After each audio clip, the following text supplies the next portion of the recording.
Test 1 2, test 1 2. We are back.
All right, we are back and live.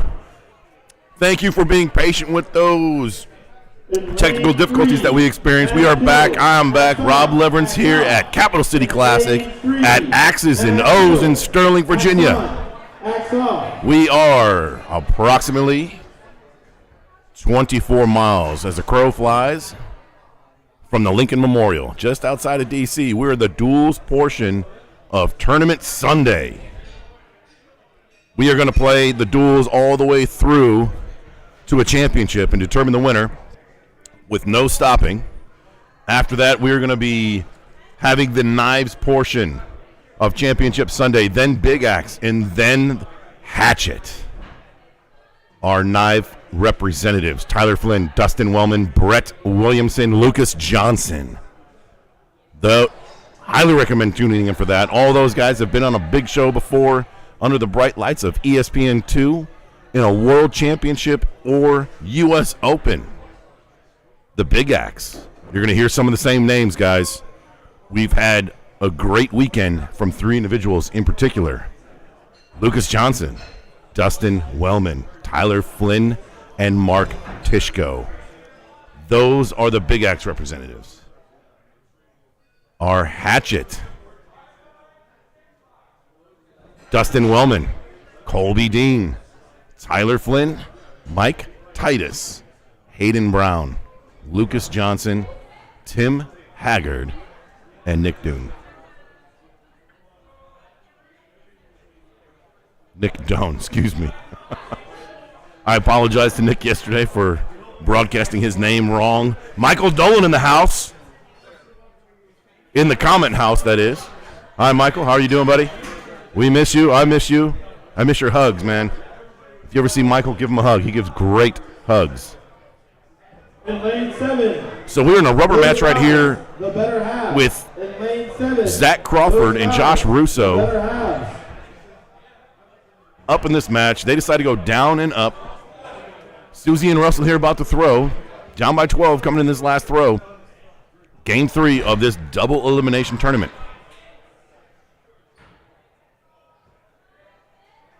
Team Steel Boys is a very experienced team. They've been Duels partners for the better of 2+ years. Moving on. We have a special guest joining the live commentary right now. I learned his name yesterday, despite knowing you for 3 years or so. We have Sheep Toast in the house. Hi, Sheep Toast. How's it going? Hey, good, Ron. I'm doing all right. We got bounced out 1 and 2 today, but hey, we had a great time doing it, and got to throw some mad steel. So what's wrong with that? I'm also out of the tournament, but I had fun, and that's the goal. Yeah, you know what? If you're not having fun, look, see that door over there? See the door? I see the door. There it is. Yeah, double doors. I mean, you just pick one, go out. Lots of room to get out of here. So Axes and O's here in Sterling, Virginia, talking about the venue. This is a spacious venue with many lanes. We have a very generous-sized bar, along with a coffee bar that was brought in. And we also have big screens. We have lots of couches.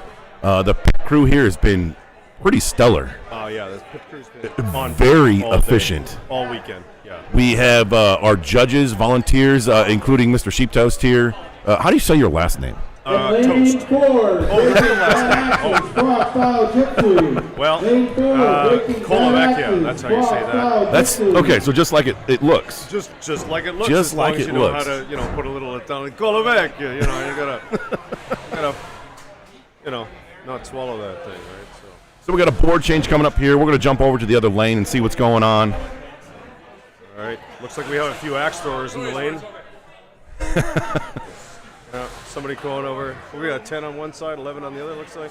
So we were talking about strategy earlier, Sheep Toast. Do you and your duels partner go in with any sort of a strategy, like an anchor who throws a bullseye and maybe the other teammate throws a little bit outside for a 5? Do you guys do anything like that? Yeah, absolutely. So Dan and I have worked out.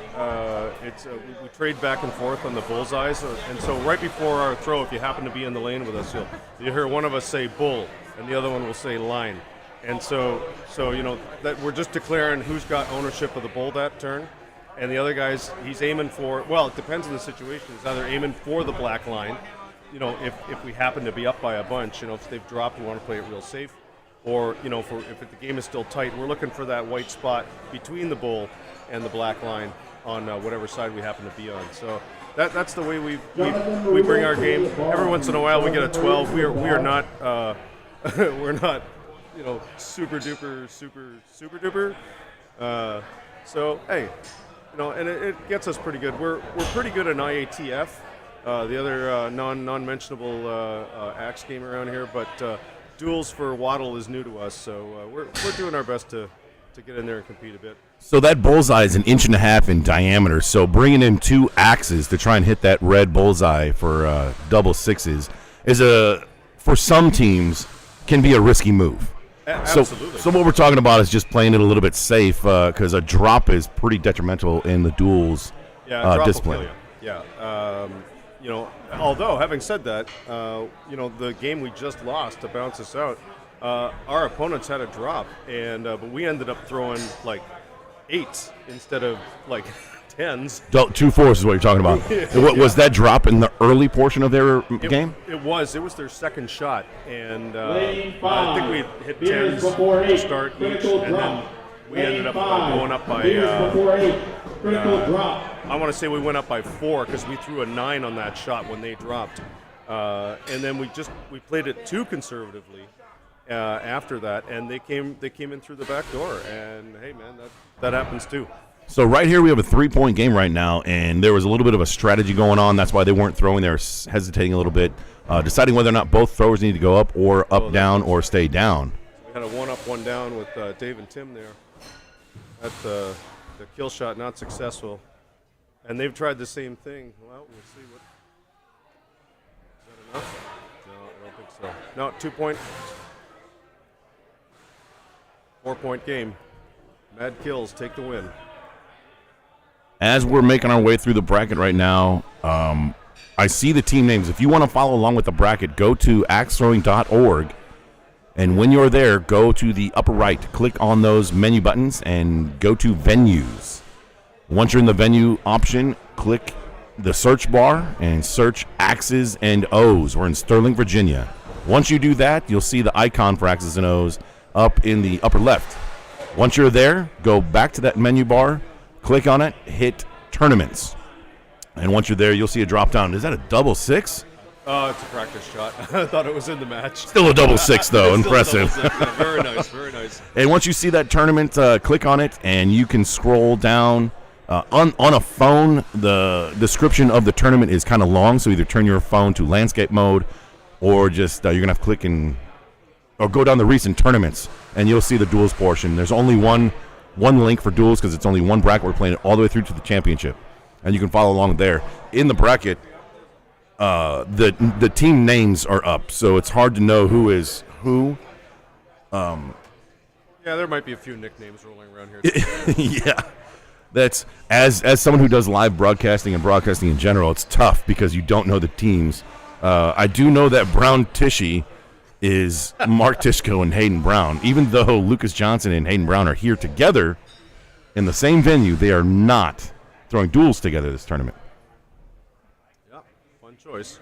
I guess for them, duels has become too easy. Yeah, Yeah, they want to put some challenge. And I say that because they are 3-time reigning world champion. A feat that we will not see for at least 3 years if we ever see it again. What do we got going here? Looks like we had a pair of 6s in the first round. Looks like they may have done it again. Oh, no, the other team did. So we're seeing some pretty stellar throwing right here, despite a 3. Except that 3. Don't look at that, and we got 6s across the board and a 3. Yeah, it's a good thing this isn't the live broadcast, or that could have been really embarrassing. A slight hiccup there, but the match is still within 1 point going into throw number 3. Another note on the venue here, there's a full kitchen if you're hungry. Did you eat? Have you eaten here? Yeah, multiple times. What did you order? I've had the chicken ranch stacker. I've had the boneless chicken wings, the buffalo boneless chicken wings. Yeah, how were those? Chicken dip. All of them, excellent. Okay. Yeah, so bring it. If you got your appetite, we'll get you here. I had the flatbread meat pizza, was pretty good. And then yesterday, I asked the bartender to order me something. And I often do this sometimes when I go to restaurants. Just order me something. I don't want to know. Surprise me. Guess what she ordered me? Uh-oh. The meat pizza. It was, I'm not complaining because it was delicious. You could have said, order me anything but that because I had it yesterday. Lane 6, I am not your father, and Boba Fett and the Mandalorian. Lane 6, I am not your father, Boba Fett and the Mandalorian. Joseph here is saying barbecue chicken fries for the win. That's right. That's on the menu here? If that's on the menu, I'm getting it. Yeah. Oh, you're getting it off the feet. Okay. Oh, I think that's the guy that eliminated me yesterday. Oh. I played him in my first match. What's up, That Joe? was the win he got, right there. So He's showing mercy on me. So I know we're here in Virginia, but we got to talk the cattle for a moment. Okay. Quarantine axe throwing league that saved a lot of our lives. Yes. During the lockdown, and that was back when the Houts were throwing. Yeah, Sean Hout and John Hout. Closer to the mic. Oh, sorry. There we go. Check. Test. So anyhow, we're doing a tournament, and normally the Houts had an outdoor tournament, but it must have been raining that day. So they're throwing in their basement, and it's like they're at the kill shots, and John's up there, and he nails his right clutch, and so does his opponent on the other end of the phone. I don't even remember who it was.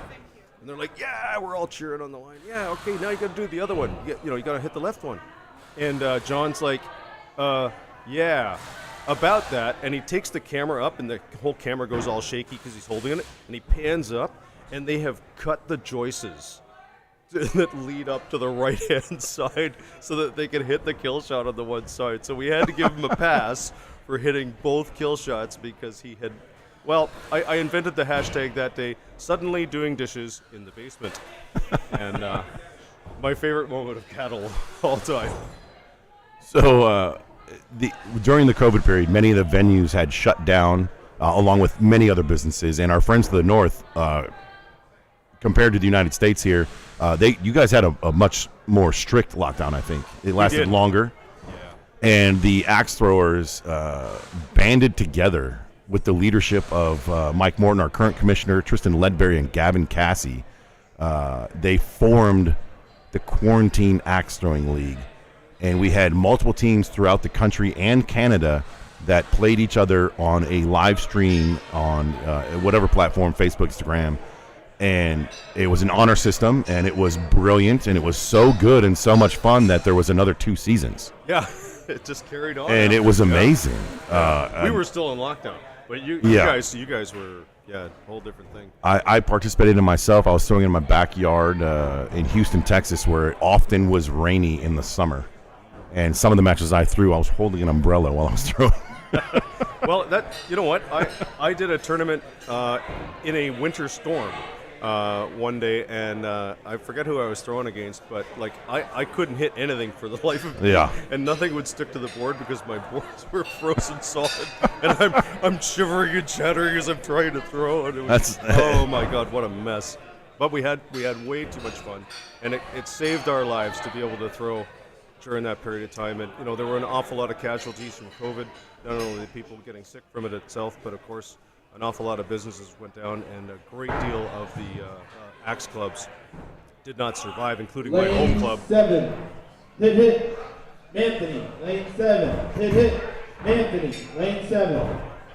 My home club, the Lindsay Axe Club, was such a casualty. The Peterborough Axe Club managed to stay open, but they had to close the Lindsay, and that was basically 2 minutes from my front door. I missed that. Oh, so man. much. It's a bad break. One of the other results of Quatto, that quarantine axe throwing league we're talking about, was a plethora of throwers were born from then. Yeah. Throwing out of their house, getting many throws.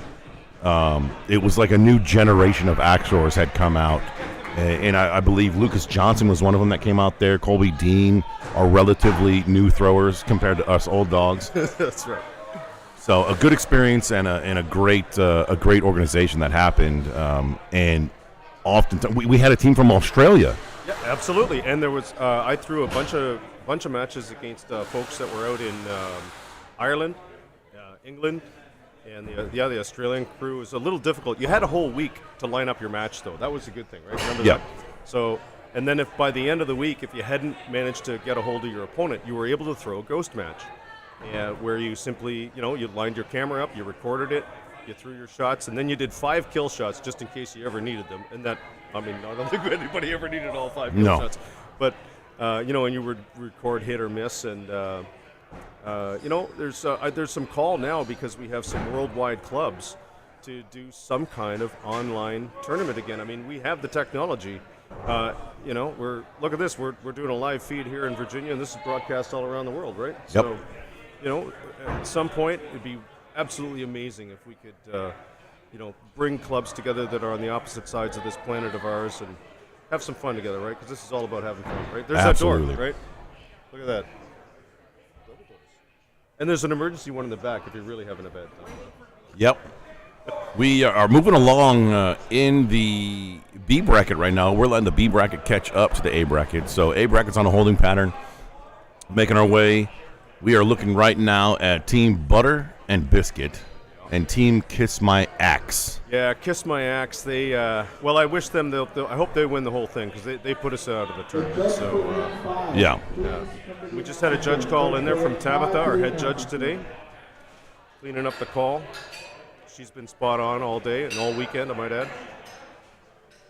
So Noah right there in the white T-shirt, the young man, I believe he turned 15 or... Yeah, He's an exceptional thrower. Yeah. He made a deep run in Big Axe, and at one point, things around him were starting to stop because people wanted to watch him throw and have all these upsets, if you will, on big-name throwers. And they just hit both kills. Wow. Wow. How about that? So that's a 16-point swing right there.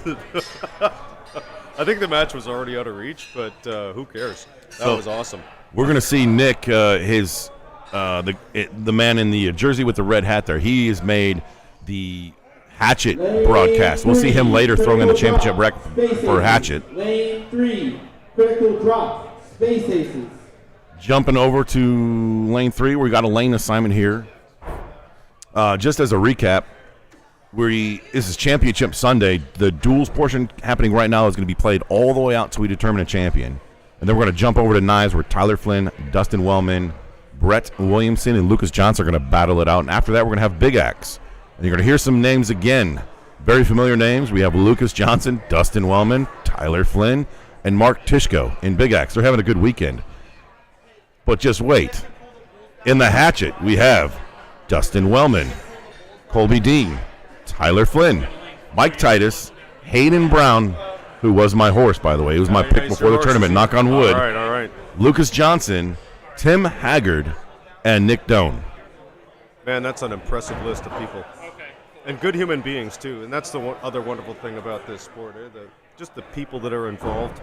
I mean, look around this room. How many of these friends how many of these people would you call friends? Not just acquaintances and not, It's definitely an extended family type atmosphere. Absolutely. Yeah, this is the Axe family is something that I live for, This is my church. These are my people. There is not many other sports where you find your opponent rooting for you. That right? is so true. Right? Absolutely. Yeah. You make a good shot, and your opponent's like, yeah, man, nice Yeah. shot. You know? Fist bumps, high fives, hugs going around, All even over though the you're place. losing or your opponent hits a better shot than you. It's one of the things that makes this industry as tight as we're describing right now. It's where the camaraderie starts and ends and carries on. It's a thing of beauty. It's such a supportive crowd, and hey, I wouldn't trade these folks for. Well, maybe that Mike Kump guy. I might trade him for somebody, but everybody needs a supervillain, right? Yeah, I think he's out today though. It looks like he's got his bag there. So Poor guy. Team Uncle Kump was not able to throw because Uncle Willie was not able to make it this weekend. Yeah, so that's right. Despite Mike Kump throwing some of those fun throws, we saw him throw Ambi in one match. They were all marked 0, but he definitely showcased his skill set for Ambi there. And Jeff Schick, Jeff the Cheese, filled in for Uncle Willie for an unofficial ghost matches as well. And I think Jeff Schick also had a bad beat with his duels partner and didn't make it. So Jeff wasn't able to throw in duels as well. Well, we'll put them together. Why not? So per the rules, once registration is over and locked, which I believe is 3 days before this tournament, you can't add anybody. So Mike and Jeff, who both lost their duels partners for this weekend, they could not join teams and make one team at the last minute. It's not allowed per the rules right now. So we did not get to see the 2019 duels champions and Uncle Kump. Oh, well. Good riddance. They've King had is their dead, moments. Long live the king. Yeah, I say that with all love. Let me tell you, those are some great guys. Special Uncle Gritty. Hey, man. He was in the cattle as well. Got to play him a few times. Got to play a lot of good folks. It's so much fun, when getting back to that cattle thing. I met people all around the world, and then you come to a big tournament like this, and you meet some of these folks for the very first time in the flesh. I had that moment back with Joey the Hat Nestler, who's been the guy that's come up with all these coins. Yeah. Speaking of which. Uh-oh. I don't think I don't know how to switch our graphics where we can turn the camera on. No. Where's yours? I don't have one. What? I've thrown 64s, but I don't have one. Well, then you lose. Yeah, those are. I wish we could turn this camera on. Maybe when Anthony comes by, we'll. You need to buy me a water. Yeah, we'll show the 64 coins are just little. It's a small little coin, a little bit bigger than a silver dollar, and it's beautifully done. And it's been something that is passed on to people that throw a 64 as a congratulations. Yep. A 64 is not easy to come by. So it's a proud moment for a lot of throwers who throw their first one. Those guys, frog style jutsu, and lane 1. Those guys, frog style jutsu. 1 point game in this match right here Oh, yeah, we're supposed to be calling games. is pretty automatic at this point. 1 point, everyone goes up. If the team behind says they're going kills, then the team in the lead has to answer and also throw kills. Double hit. Double kills. Oh, double miss. Well, that's the end of that one. The Space Aces take it. How about that? In lane 2, your mom's favorite team, Pillsbury Throwboys. So a perfect In score. lane 2, your mom's favorite team. A perfect score in Pillsbury duels Throwboys. is a 64, and they just put up a 58. That's a pretty impressive That's a score. nice shot. Yeah, wow. My team got eliminated by a team that put up a 61. What? Yeah. 61? Yeah, they double hit their man. kill shots at the end, and I pushed the red pen mark and missed my kill shot to Oh, you lose. pushed it over, eh? Yeah. Jeez. Yeah. Monday. Monday. Yeah. I was judging last night on one of the lanes, and a guy hit a 6, and there was less than half a pixel of Wow. blue ink Wow. on the one side there, but it was there. Man, oh man, some tight calls. So back to these coins here. So a fellow by the name of Joey the Hat Nestler, he came up with the whole idea, and it's based off of World War I. And if a unit would do something something impressive in the a drop on each side. And if you can see that axe on the right side of your screen, we see that some of the wood has been chipped away from his axe when his partner's axe hit him. Yeah, that's an attempted Robin Hood. I'm afraid those are no fun, but they're great when they happen. But oh man, well, you know what? That's going to even that game up as opposed to just usually you get a drop and it's over. Each team gets a reprieve here. So those coins were inspired from World War I? World War I. So, if a unit went out and did something on the battlefield that was worthy of a little medal or a reward, the whole unit would be given a little commemorative coin or medal or something like that. And where it mattered was in the bar afterwards. Yeah. And so if you knew that, if you were in with your buddies, you would pull your coin out and you would challenge. And and everybody that had earned a coin, they had to produce it. If you leave the room to get yours, you lose. If you don't have it on you, of course, you lose. And the cost of losing was you had to buy the round. Right? So has that happened in axe throwing yet? Oh, yeah. Can you just pull the coin out to another coin holder and say challenge? That's what I just did to you. Oh, yeah. That's what I just did to you. Joke's on you. I don't have one. What the heck, man? You know what? I think my buddy's got an extra. We'll bring one over. And as a matter of fact, I have extra 64s. Okay, ladies and gentlemen, hold out your hand, good sir. Hold out your hand.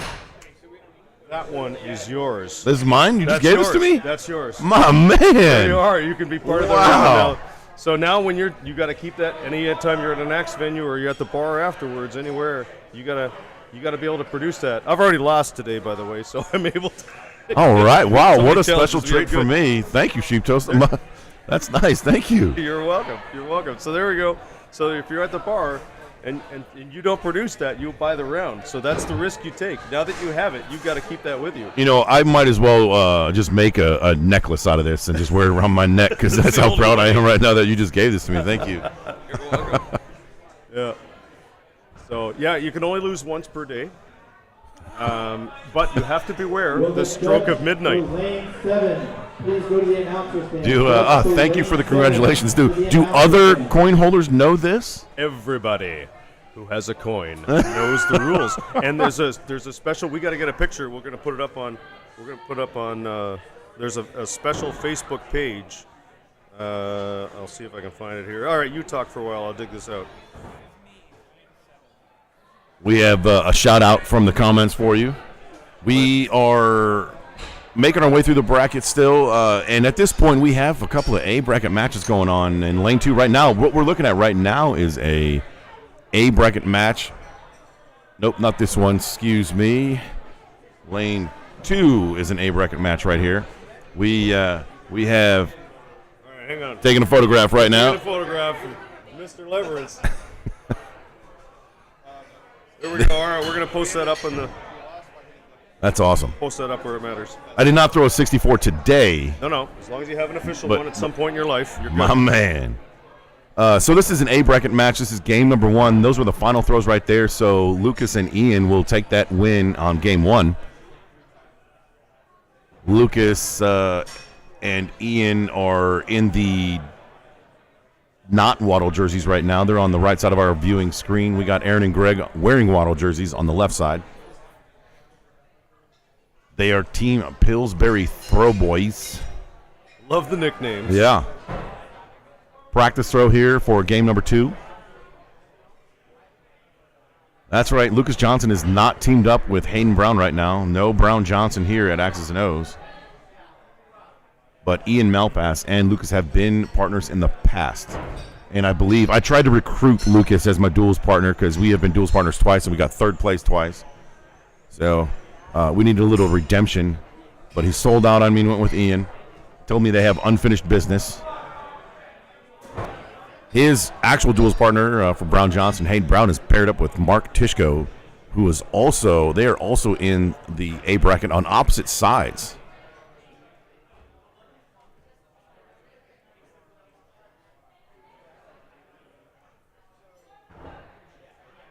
This is a double elimination tournament for duels. Best 2 out of 3 matches. This is game number 2.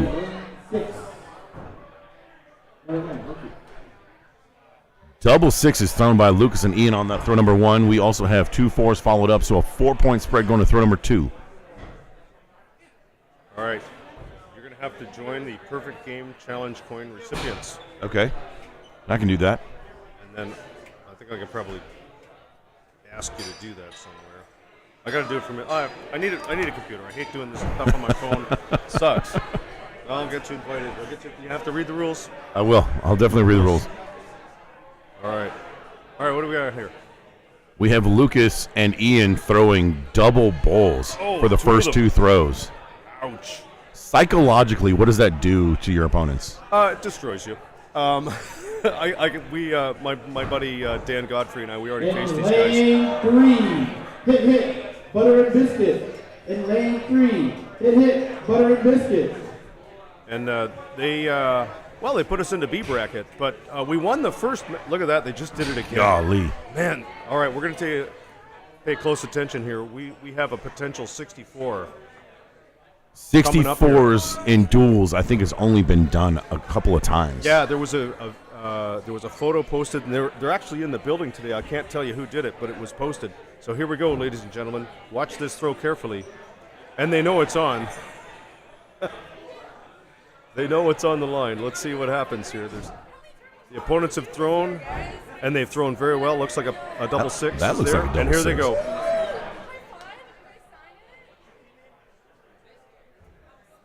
Oh, man, so close. But, I mean, that's still a stellar throw, but they got a little spooked on it. Little spooked. They're still up by 3. But, yeah, when you see your opponent throw not just 1 but 2 of those double sixes in a match, like, man, that's a lot of points. Like, even if you put up 10s on those throws, you're down by 4. That's a long way in this match, in this game, right? So Aaron and Greg right here going to throw first. Lucas and Ian stepping back a little bit to see what happens, and a hit, and looks like a I think a miss on the right there. Hard to see. The angle's a bit off. Hard to see from our camera angle. We're just watching the live stream as we are commentating, and then Lucas and did a Ian. One down, and it's 1 hit, and it looks like a 6 there. They played it smart and stayed down and went up. Yeah, miss on the right there. Oh, it was a double miss. Oh, a double miss. Wow. You know what? Maybe they faulted. No, I would have said an F there if they'd faulted. But anyway, not surprised to see Lucas and Ian win that match.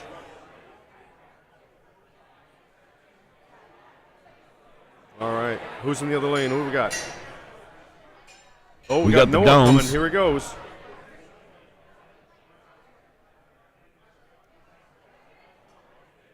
Looks like they had a drop.